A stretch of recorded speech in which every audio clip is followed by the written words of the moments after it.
Bir kamera və bir tripodla dünyanı sarsıdan, internet tarixinin ən böyük ifşa videolarına imza atan Sedat Peker əslində kimdir? O, Sakarya'dan anadan olub. 1990-cı illərdən etibarən Türkiyənin yeraltı dünyasında adını qanlı hadisələr və qurduğu böyük qruplaşmalarla duyurmağa başladı. Lakin onu digər mafiya rəhbərlərindən fərqləndirən çox böyük bir cəhət var idi. O, kölgədə gizlənmək istəmirdi. Əksinə, medianın, kameraların və xalqın göz önündə olmağı seçirdi. Böyük mitinqlər təşkil edir, özünü iş adamı və xeyriyyəçi kimi təqdim edirdi. Mütəşəkkir cinayətkarlıq iddiaları ilə dəfələrlə həbs olunsa da, hər dəfə həbsdən daha güclü və daha böyük əlaqələrlə geri qayıdırdı. Hətta məşhur Ergenekon davalarında da adı ən öndə gedən fiqurlardan biri oldu. İşlər 2020-ci ildə tamamilə dəyişdi. Peker haqqında yenidən həbs qərarı çıxarıldı və o, gizli yollarla Türkiyəni tərk etmək məcburiyyətində qaldı. Balkan ölkələrindən Mərakeşə, oradan isə Birləşmiş Ərəb Əmirliklərinə qədər uzanan, aylarla davam edən gizli bir qaçış marafonu başladı. Hər kəs onun artıq küncə sıxışdırıldığını və oyunun bitdiyini düşünürdü.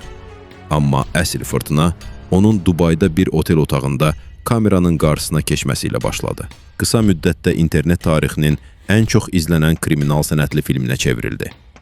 Onun internetə yüklədiyi hər bir video dövlət səviyyəsində bomba effekti yaradırdı. Masasının üzərindəki hər bir əşyanın, qeyd dəftərinin və ya qoyduğu kitabların xüsusi bir siyasi mənası var idi. O, sadəcə yeraltı dünyasının sirlərini danışmırdı. Siyasətçilərin, nazirlərin, böyük iş adamlarının və bürokratların gizli işlərini, qaranlıq əlaqələrini adlar, tarixlər və məkanlar verərək bir-bir ifşa edirdi. Səsləndirdiyi iddialar o qədər qorxulu və miqyası o qədər böyük idi ki, beynəlxalq media və kəşfiyyat orqanları belə bu videolardan bəhs edirdi. Peker hər videoda o məşhur cümləni təkrarlayırdı.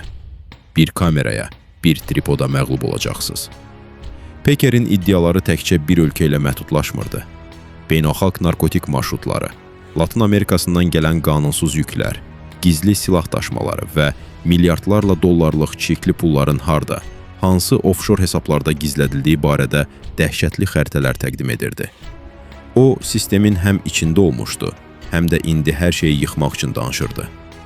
Bu videolar adi bir cinayətkarın etirafları deyil, dövlət, mafiya və siyasət üçbucağının ən qaranlıq tərəflərini göstərən canlı, sənətli film idi.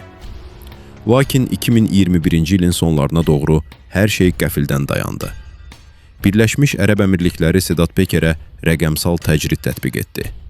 Beynəlxalq təhlükəsizlik razılaşmalarına görə ona video paylaşmaq, sosial şəbəkələrdə status yazmaq, hətta internetdən aktiv istifadə etmək tamamilə qadağan olundu.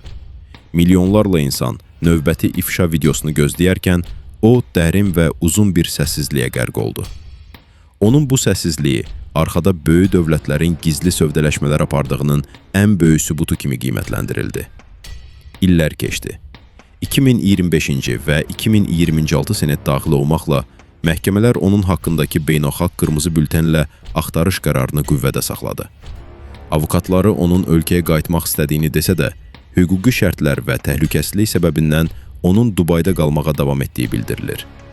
Lakin onun keçmişdə açdığı o qorxulu qutular, paylaşdığı məlumatlar hələ də internet arxivində ən çox araşdırılan və qorxulan mövzulardan biri oldu.